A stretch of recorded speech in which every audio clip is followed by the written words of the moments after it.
Alrighty guys, we're back for some Boros Control, and this is a Streets of New Capenna standard build. We're going to go over the deck, then hop right into some normal play mode. But first things first, for anyone who may not know, I'm Red Cat and I play aggro decks and any decks with red in them as well, so I hope that sounds fun to you guys. So what do we got in the build here? We got a couple Flame Blessed Bolt because early removal is pretty important right now. But also this hits cards like Tenacious Underdog really hard. We have 3 Fateful Absence, just great removal. Don't worry too much about the clue until later on in the match. We have an Abrade here. Now you could just rock 4 Fateful Absence if you really want to, but I find myself going up against a lot of Chariot builds still, and sometimes you want to hit the Chariot before they get a chance to power it up to a creature too. I don't know, I think an Abrade is going to come in handy. There's a lot of other great artifacts to hit too. For example, like Reckoner Bankbuster. There are a lot of opponents playing with Bankbuster right now, and I can see why. It helps you draw and eventually helps you close out games too. Also have 4 Revitalize in here, little bit of life gain, and it filters through your deck. I like it, and there's also another reason why I like it, which I'll go over in just a second. We have 4 Fable of the Mirror Breakers because obviously, I mean, at this point, I'm just sorry, guys. I'm sorry that we got the best card in Standard. Don't quote me on that, but I really want a red card to be the best. So, I mean, obviously. Yeah, helps us ramp, helps us filter through the deck, and helps us close out the game with Reflection, copying some of our top-end creatures, which we'll go over in a second.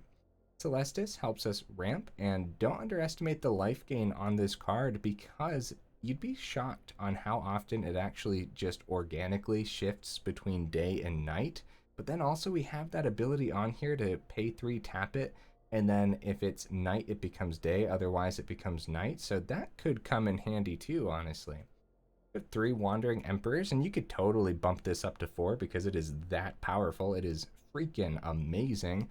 Honestly, I'm still learning how to properly play with Wandering Emperor because I want to play this so aggressively and I want to like make creatures and swing in and plug counters with it. Uh, judge me a little bit in the comments on how I play Wandering Emperor so I can learn how to properly play it in a control build because I already know I'm going to be too aggressive with it. We have 2 big scores. Again, helps us filter through, kind of like Fable, but it really helps us ramp and find cards. So 2 Reconstruct Histories here. Now this is a 4-drop sorcery with Boros colors up there. Return up to 1 target artifact, up to 1 target enchantment, up to 1 target instant, up to 1 target sorcery, and up to 1 target planeswalker from your graveyard to your hand. Holy cow, this has a lot of value packed into it. Even if you can only hit like 3 cards out of your graveyard, that's amazing. And of course it exiles itself as well. So this is the reason we're not playing cards like Farewell in here. I didn't want to have to exile any of my cards. I'd rather them get destroyed by a Devastating Mastery, which we're actually rocking 2 of up here. Other than that, yeah, just imagine hitting a Fable of the Mirror Breaker, Wandering Emperor, Fateful Absence, and I don't know, yeah, grab the Devastating Mastery back out of the grave too. Like, that's just kind of amazing, isn't it? Anyways, we have 2 Sunblade Samurais, which is an enchantment creature, which is cool. It's got that channel on there for 2 where we can find a plains and reveal it, put it into our hand. Then we also gain 2 life too, so you can kind of think of this as a 2-drop, and we're gaining a little bit from it. I really like this card. It helps us close out games too if you're going to end up just playing it as a creature. We have 3 Doomskars because, you know, destroy all creatures happens to be good.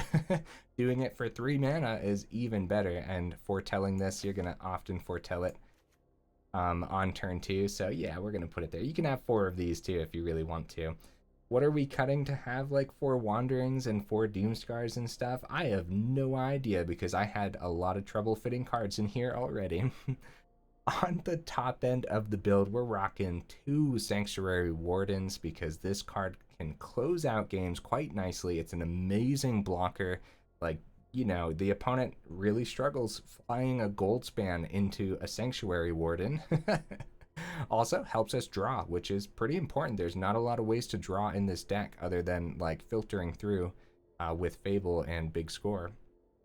Of course, Big score is a little bit of card draw because you're only discarding the one to draw two, but still, not a whole lot of ways. And then we have the 2 Devastating Masteries. You don't want to play this out for 4 very often, but it could end up coming in handy. And this is also, like, the 4 white pips on this is very, very greedy, which is one of the reasons we're not running a Burn Down the House in the build. However, you could drop the Masteries and go up to Burn Down the House. That could be really cool, too. We have 3 Emeria's Calls because this is one of the ways to close out the game, and hopefully we're not tormenting the opponent too much by struggling to actually close out games and stuff. And a couple Flying Angels block really well, and yeah, they can close the game very fast. But I'm also going to drop it in the mana base here too. In the mana base, we do have 2 Cave of the Frost Dragons, a Crucible, and a single seat, as well as we're running a couple Wind-Scarred Crags as well. Crag? Crag? I never know how to pronounce this. I swear, I know how to pronounce it off video. Okay. Anyways, Pathways, Sundown Pass, basic dual land goodies, and 27 total land if you count the Emeria's Call. So 27 potential is what we should call it, right? Either way, guys, hopefully I went over the deck well enough. It's a simple enough concept. Control your opponent's board state long enough to go ahead and start swinging in with our top end angels. And yeah, other than that, let's go ahead, take it into normal play mode and see how it does.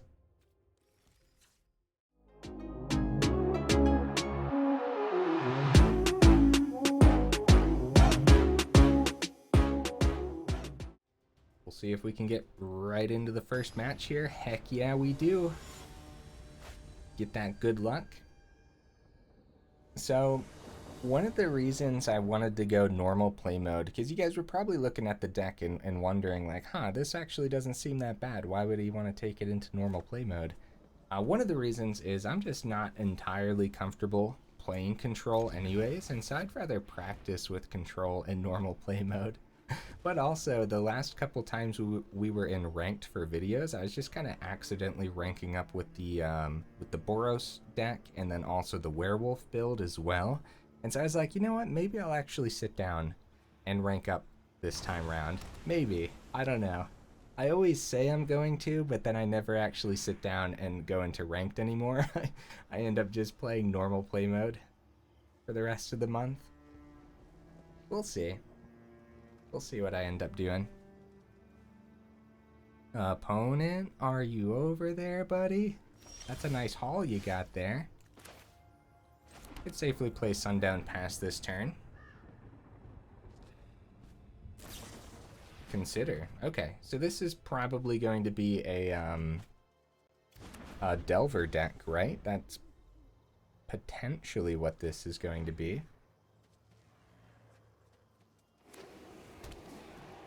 Yeah, maybe Simic Delver, but I have no idea. We'll find out.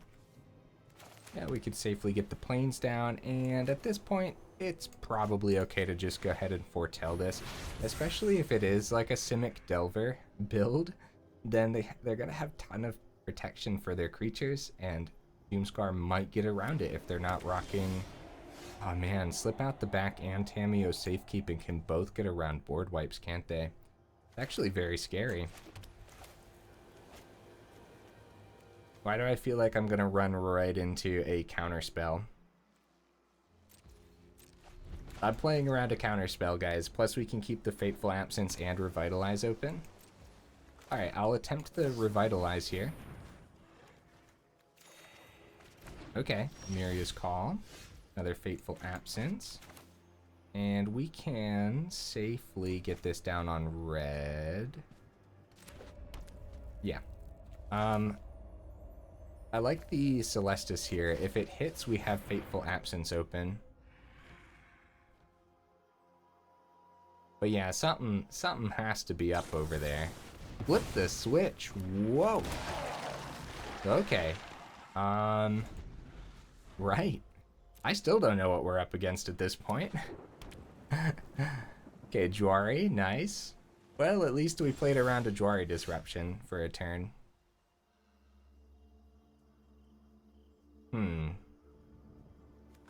Yeah, what the heck? I'm gonna go ahead. and search for a plains, then we'll play it and attempt the Fable of the Mirrorbreaker. But them playing the Jwari runes tells me they might just have another Jwari in hand. But we can't like waste too much time playing around counterspells, especially when if we do run face first into a lot of counterspells, we can eventually get Reconstruct History, bring back a lot of these cards anyways. Okay, so it was a Jwari. I mean, we did anticipate that, unfortunately. But yeah, like, a Reconstruct History would be really good. They haven't swung with the zombie yet. I think we're gonna play the Call as a land and just keep the Fateful Absence open. We have 2 more calls in the deck. I think it's worth getting down as our 6th land. Oh, okay, okay. Alright, this looks fun. Before they untap, I am going to attempt the Fateful Absence. They have the 2 to just use the clue this turn, though. Alright, we'll wait. Because that's cool, I like it. You know how long it's been since I've seen like a Simic Flash build? A very long time. Alright, I'm gonna attempt the Fateful Absence. The main reason is I'm still trying to get all the counter spells out of the opponent's hand. Hopefully they don't draw one off the clue though. Especially since they decided not to counter the Fateful Absence. A little bit concerning, I suppose. So, does Sanctuary Warden hit the board? It sure doesn't feel like it, does it? It sure doesn't feel like it. Yeah, what the heck. I'm just gonna keep playing cards and maybe one day one will hit the table. There's plenty. Okay, Disdainful Stroke. They might be playing 2 of those in a deck like this. And the Flip the Switch might be their counterspell of choice for the 3-drop. Maybe. Oh, Wandering Emperor. That's really good. You guys can see the importance of like the cave of the Frost Dragon right now. Consider. Yeah, I wonder if Wandering Emperor will hit. Nice. Delver, yep, nice. At this point, I think I'll go Fateful Absence on the Delver. Because then we'll be able to safely play Wandering Emperor if they end up spending their counterspell on this. No, Delver just dies. Crap. Well, what the heck, I'll still try it. This is a hard deck to play around, guys. Alright, it actually hit, but not for long, apparently. No, maybe we're fine. I expect a Fading Hope of some kind, but you'd think they would have used it on their own Delver to protect it as well. So before we play anything, we're definitely going to be swinging in here for 3. Remember your training. Okay. No Flash Creature and Fable. I think we'll get rid of the Devastating Mastery next turn. If Fable can hit here.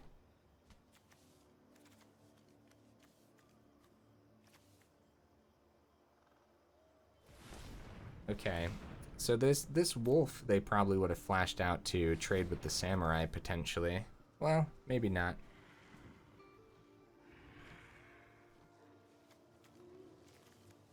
I love the opponent's deck, though. You just don't get to see decks like this anymore, and so it's really nice to just see someone playing it, you know? Or just something different, for that matter.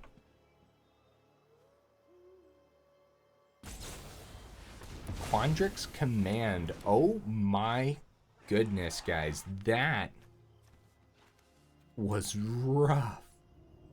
Holy cow. Oh my goodness, guys. Not only did they return my token, which obviously just kills it, but they countered the enchantment. All with one card.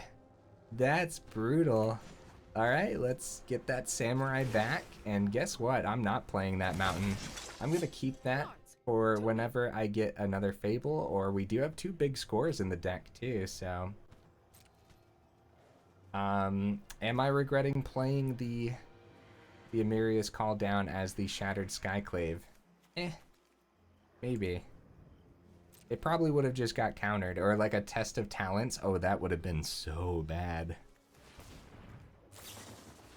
Oh, nice. Nice. They could phase this out. Get a bunch of counters. That's what I would do. Although they don't know. Yeah, they want to keep some mana open in case I had spot removal. You know, keep their counter spells available or whatever. Yep, GG Wandering Emperor. If we can get that Reconstruct History down. We draw it. Oh, Cave. Oh, that's so good. Okay. Excellent. So. Right. We'll swing. I don't think that one creature over there is worth the Doomskar. And they still have 4 cards in hand, guys. Ooh, buddy. Yeah, that's not worth it. I'm just going to... Because if they can get a couple more cards down, maybe they forgot about the Doomskar being foretold. Technically, they don't know it's a Doomskar, but they can guess, at least. Going for the swing. Do we take the 6 so we can swing another 2 next turn? Maybe we could even go Cave. Or do we actually just block, take 3? Probably block. I would still prefer, like, Doomskar on more creatures and stuff. Okay, Delver. There's gotta be more counter spells in there. Gotta be. Maybe I should just power up Cave and attempt to swing. If we do that, we want to do it before I lay a land, just in case they return it to my hand.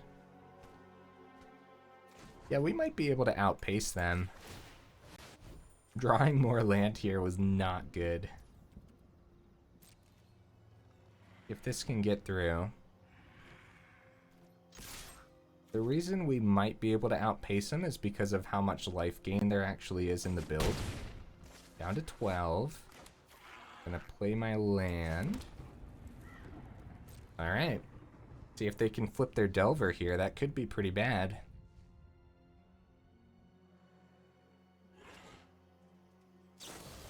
It was a fading hope, but they were very smart about it. So that delays the Cave of the Frost Dragon next turn for sure. Does it flip? It does flip, and it's a Test of Talents on top of that.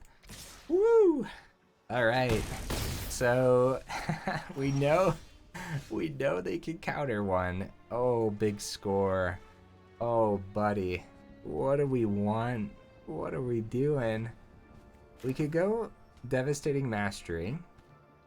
If they Test of Talents this, I know one thing. I want to get Cave down again. I don't want them to Devastating... yeah, I don't want them to Test of Talents the big score. That would be so bad. And I'd rather them Test of Talents the Mastery. So it's a slow turn, because we know the Test of Talents is going to hit this.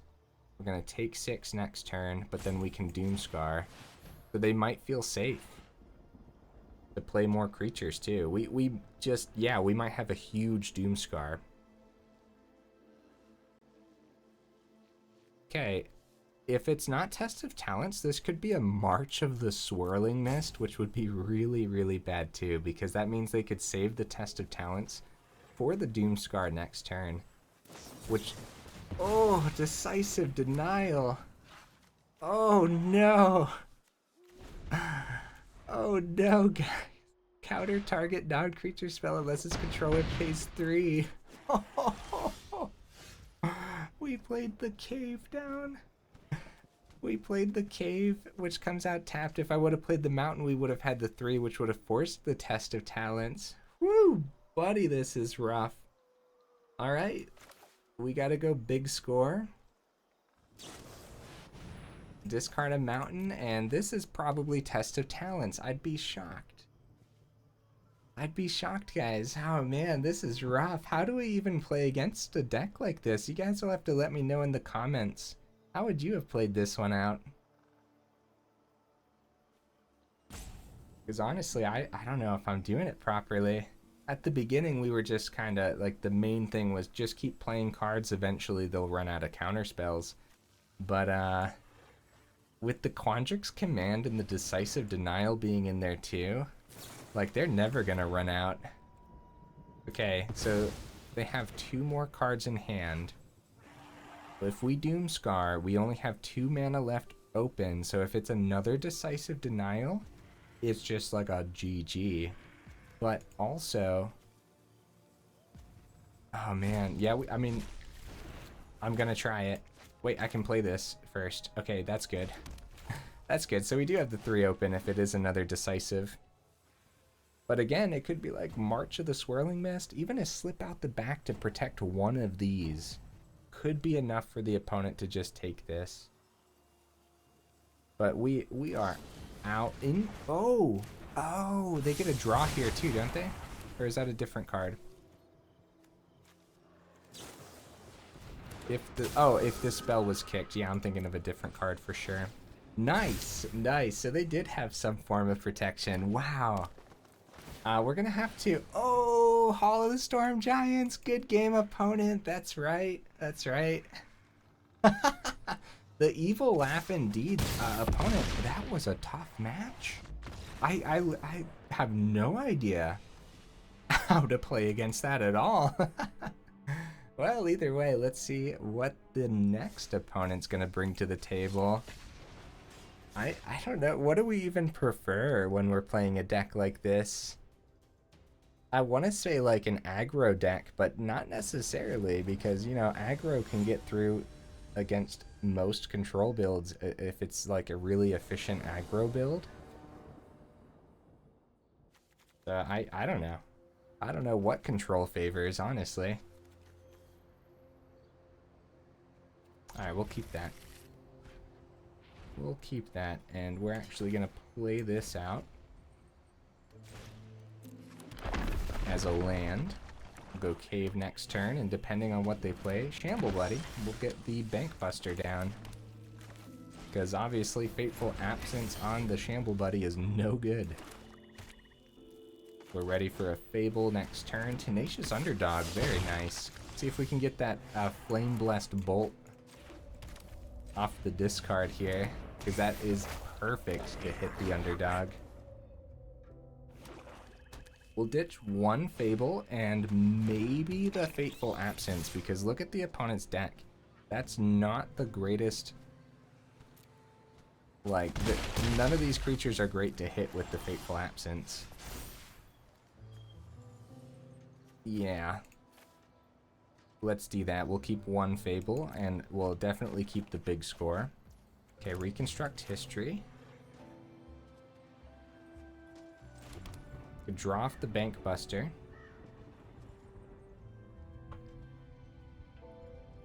Before we swing, let's do that. See, we're looking for that Flame Blessed Bolt to take out. Yeah, let's go, guys. Take out the Underdog. They have the Deadly Dispute open, so we don't want them. We don't want to do it this turn, but we swing, because even if they kill their Eye Twitch this turn, that's fine. Gonna take a lot of damage next turn, unless we. So Deadly Dispute. Perfect. Wait, Plumb the Forbidden. Wait, what?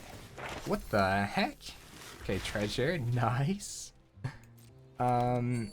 Yeah, nice. That's sweet, opponent. I was almost certain it was going to be a Deadly Dispute instead. Okay, they get the learn here.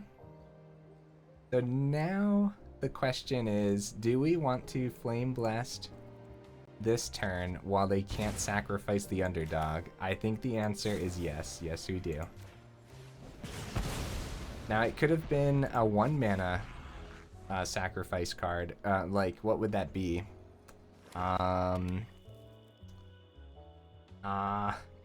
The Village card? That's an instant, right? I forget what that one's called right now, though. Okay, they pass with 5 mana. And safely play this. I don't want to power up Cave. I feel like that's definitely just going to get removed. Let's draw before combat again. Actually, yeah, no, we'll draw before combat. Okay. Okay, let's swing. See what happens to this card. Nothing's happening to this card. Is it just another Fable of the Mirror Breaker over the big score? Problem is, Meat Hook and Fable can help us. Well, this is fine. Reconstruct History can bring our other Fable back if they do. Oh, Soul Shatter, nice. Yeah, Reconstruct History can help us get that back, as well as our Flame Blessed Bolt, which is probably pretty good against that deck. Oh, we already had a Fable in here too, though. Yeah, we drew a lot of Fable of the Mirror Breakers this game.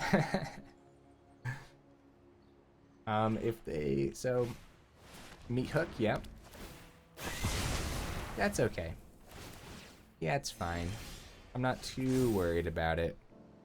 Kind of looking for our top end cards at this point. I think it's going to be safe to go ahead and discard these two land. See what we say. Like, Sanctuary Angel would be really good. Power up Cave to smack face. But keeping some stuff open on their turn could be good too. 1-2. Reconstruct History. Only hits 2 cards. Let's keep stuff open. How do you guys feel about that?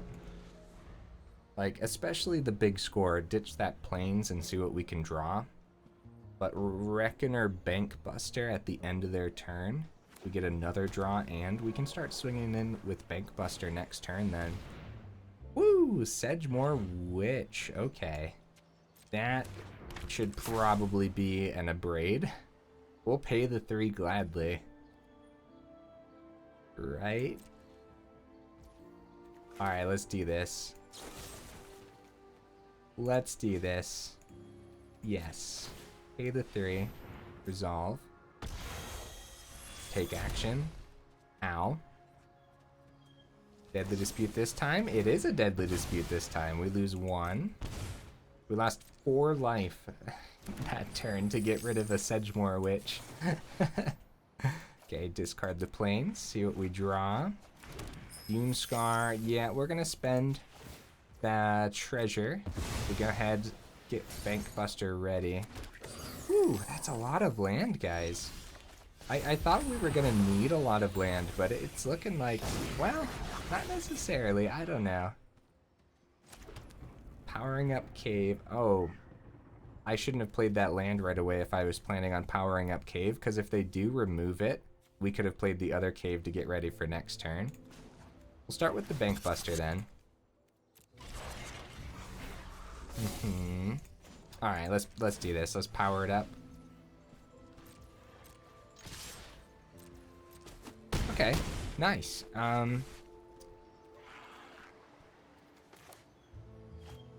So we could Reconstruct History this turn, but I'm actually gonna foretell Doomskar.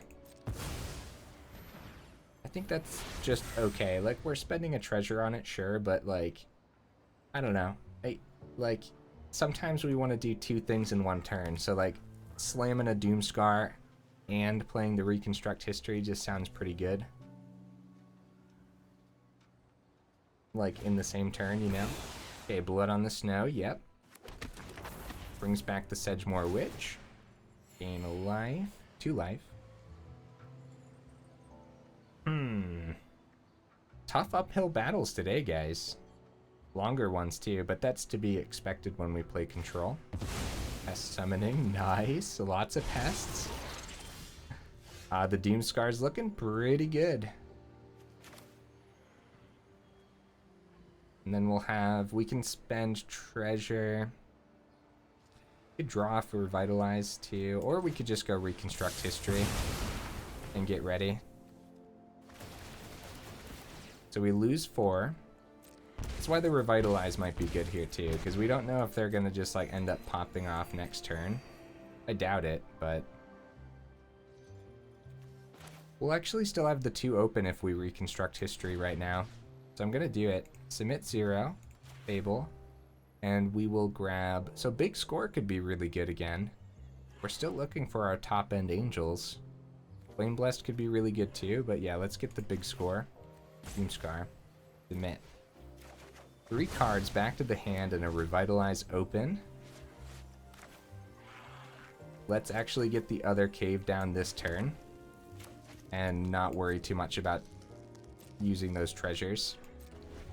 Okay, well, so we want the other cave down because they do have 2 Field of Ruin open over there, so if they really want to spend an entire turn taking out the cave, then that's fine. Oh, buddy, Professor Onyx is bad news.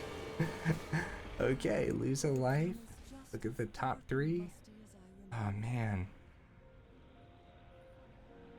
Whew, okay. Wonder what we could get. We're still gonna Revitalize. I don't think we care too much about the treasure. Okay, they're tapped out. Let's do this. See what we draw. Back up to 10. Okay, more land. And a Doomskar. Alright, we are gonna do this right on our turn here. Big score. Let's get rid of the Wind-Scarred because we might need that Plains open. The big score. Okay, we finally got the call. That is something we want to see for sure. So Fable, drop the Plains, and we have the other big score open. Okay. Tough uphill battle, guys. Yeah, I mean, I'm really putting a lot of thought into this, and I feel like I'm still falling behind somehow. I don't know, we'll see. Maybe there's just not a lot of great stuff to draw in this build. That's something we'll go over in the final thoughts for sure. Or maybe we're just not seeing it too, because yeah, it took us forever to find the Emeria's Call, which we kind of look for the call and then the Sanctuary Warden to help us start finishing games. Lol. Oh. Alright, let's see what we hit with the big score right here, right now. You know what would be good? Devastating Mastery. We have 2 of them in the deck, so... Revitalize. Yeah. Yeah, we could play that this turn too. As we're looking for a way to kill everything, probably. Eye Twitch, yeah. Okay.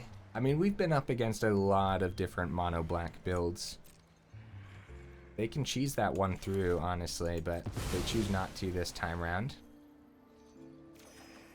Another land. Wow, okay. Wandering Emperor. That's pretty good. I'm going to ditch the land. See what we hit. Flame Blessed Bolt. Reconstruct History. Okay. Honestly, I don't even know where to start. Like, we can take out Lolth and then Doomskar, but then Professor Onyx is getting way too powerful. Alright, taking out Lolth, getting that exiled is probably pretty good, either way.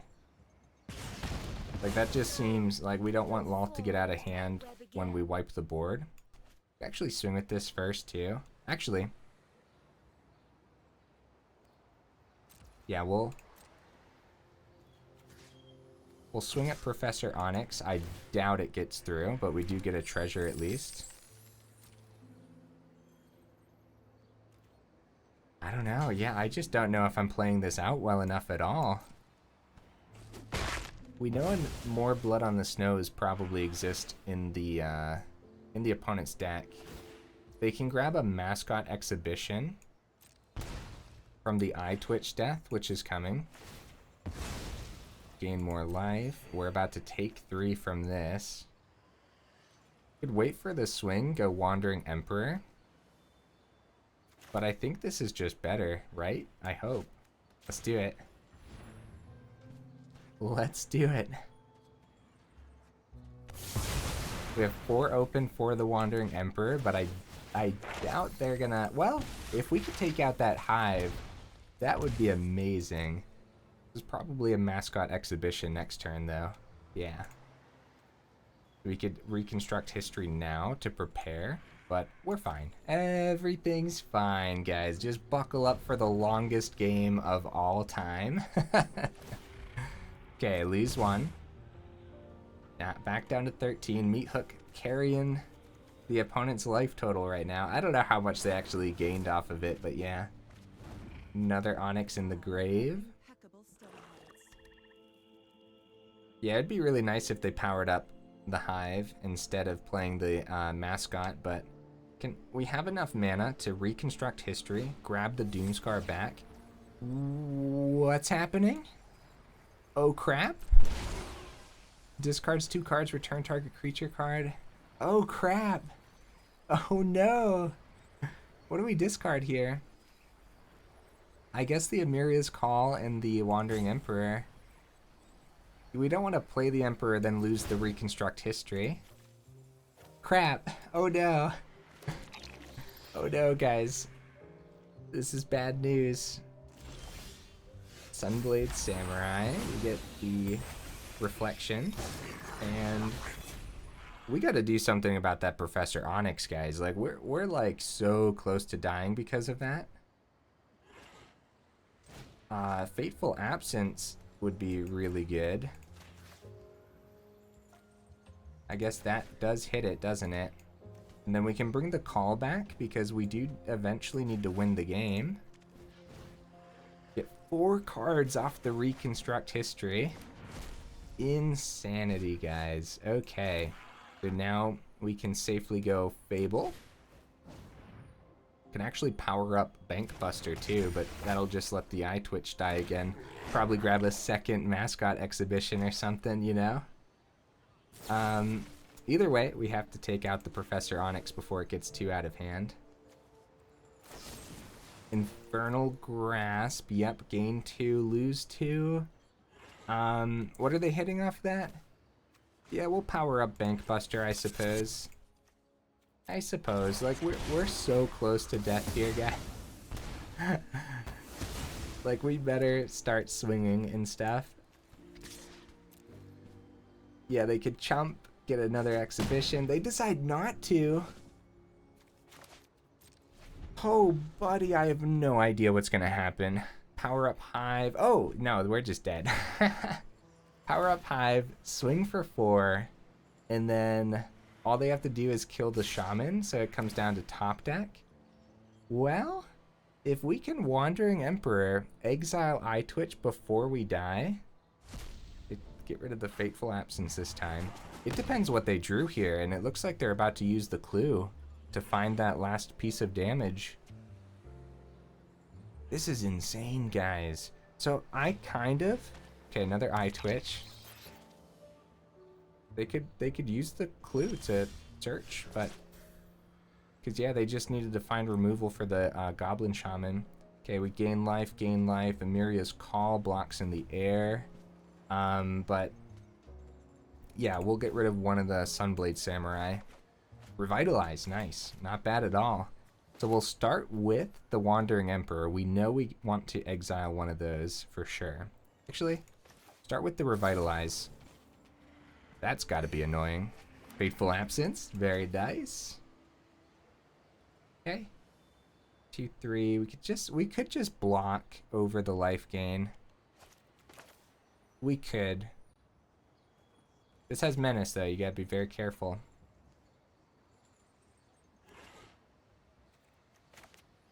Now I'm gonna play it safe. Wandering Emperor. Go -2, take out that Eye Twitch. And we'll keep Fateful Absence open to take out Hive. Okay, now they're searching with the clue. Can actually do this too, to gain another 2. So we just keep both of those open. This is ridiculous, guys. Also, we could get a treasure here too, because I don't think I plan on blocking with this. And they could easily find removal for it too, so... Guys, this literally might be the last match of the evening, unfortunately. Like, we're hitting the 40-minute mark, and so if you guys end up trying out this deck, let me know how it goes, and let me know what you would add as well, because I don't think we're going to be able to get many matches in here to test out the deck, and I really doubt we're going to get another one. As, like, this is back and forth, and honestly, opponent's kind of an MVP right now for sticking around and letting this be an awesome match. Oh, okay, so they get to grab the Onyx back. Oh, they just hit Planeswalkers. Oh, that's smart. That's smart. So we'll Fateful Absence because they wanted to keep their eye twitch to start swinging in the air more. Yeah, it's worth hitting. Soul Shatter. Woo! We are getting dangerously low.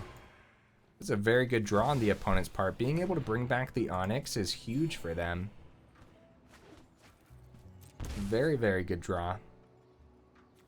And the Soul Shatter was an instant, so it actually let them get another 2 damage through. That's big. Oh, no. Oh. We got to get this Emeria's Call down, like, immediately.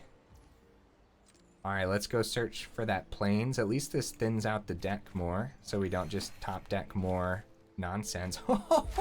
Wandering Emperor? Oh my goodness. Do we just play that this turn or finally gobble up the Hive when they try it? 1, 2, 3, 4, right? Yep, let's do this. Boom. Emeria's Call. And we can actually go Bankbuster if we want to swing. And we still have the Emperor open. Man, is that too risky though? Is that too risky?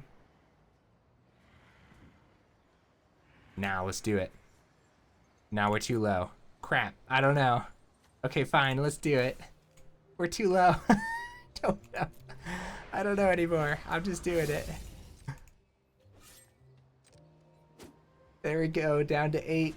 We have the Wandering Emperor open and 2 cards to block their Tenacious Underdog or whatever else they have. It might be too risky. I was debating it because what are the odds that they get more removal, more Soul Shatter, or, okay, they drop the Mascot Exhibition this turn, which means, again, we don't get to take anything out with the Wandering Emperor.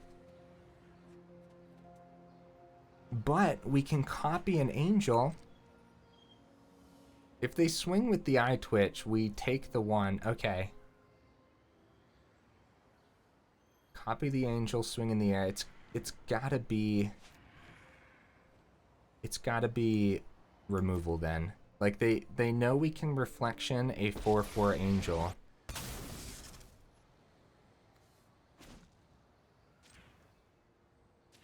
We play this now anyways because we have Cave of the Frost Dragon over here too, which is why I'm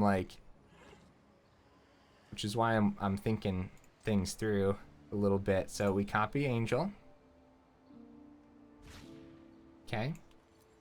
We go ahead. We can power this up first. 1, 2, 3, 4. Yeah, we wouldn't have enough. We go counter onto Frost Dragon. And we full swing because we are going in guns a-blazing. Win or lose, this match has lasted long enough. Also, the Angels have Vigilance. No, they don't. They don't have Vigilance. Oh my goodness. Well, I hope we win now. It's been such a long match, I don't even know what my cards do. 8 damage? Come on. No removal. No removal. You don't got it. My soul. No. I've let everyone down. Oh, okay. So, yeah, we could have played it safe. We could have played it safe. But it's okay, guys. It's okay. It was an uphill battle. I'm gonna drop them the good game. They hung on for dear life just as much as we did. And honestly, I feel like they got pretty lucky in a lot of those, with a lot of those like Blood on the Snows and stuff. But either way, 100% loss rate for the build, 22 minutes. Is long enough, and so the aggro player in me obviously wanted to swing in and get this over with, but it didn't work out. So technically we could have played it safe. We could have kept our Angels back as blockers. We could have even saved, like, actually that would have been pretty aggressive too, tapping down Reflection, swinging in the air with one of the Angels. Could have kept Cave as an emergency blocker too. Don't forget they had 2 Field of Ruins. Wandering Emperor could have even generated a Samurai at that point, but the +1/+1 I thought it was all going to be enough, guys, but they ended up getting there. Ah, man. Very tough. Very, very tough. Either way, yeah. So if we would have held stuff back, what are the odds that they draw another Blood on the Snow? Or what if they drop another Meat Hook for a 5? And then, yeah, like, sometimes it's worth the risk, sometimes it's not, and you never know unless you try. So I hope you guys enjoyed this video, even though we only were able to get 2 matches in. It kind of sucks, honestly, that you guys know me, I like getting a lot of different matches in. But Control, 45 minutes for 2 matches. Whoo, buddy, I don't know how anyone does that. Geez. And I know a lot of you guys are aggro players too, so you're probably wondering the same thing. How do people do this? What would I change in the deck? I have no idea because I didn't play enough games. What it felt like was we were really struggling to get our top end down and just close out a game. But I think that just happened to be those matches too. I think the 2 big scores is where you want them to be, but it does seem very valuable to just kind of ramp you on up and draw a bunch of cards. Sunblade Samurai, I don't think I'd go up any of these either, but don't forget you can just play this as a creature too. Devastating Mastery early on in that mono black game would have been really, really good, but we ended up not seeing it there at all, right? I don't think we did. That entire game. Revitalize was pretty good. Flame Blessed Bolt was awesome. Reconstruct History was freaking amazing. Reckoner Bankbuster was really good too. I just got too greedy at the end there, and at this point I don't even remember what the first game was. But yeah, what was it? I'll have to go back in the video, or I'll just remember as soon as I'm done recording. But we're 47 minutes in, guys. If you made it this far into the video, y'all are champions, and I super duper appreciate you, and I will see you in the next video.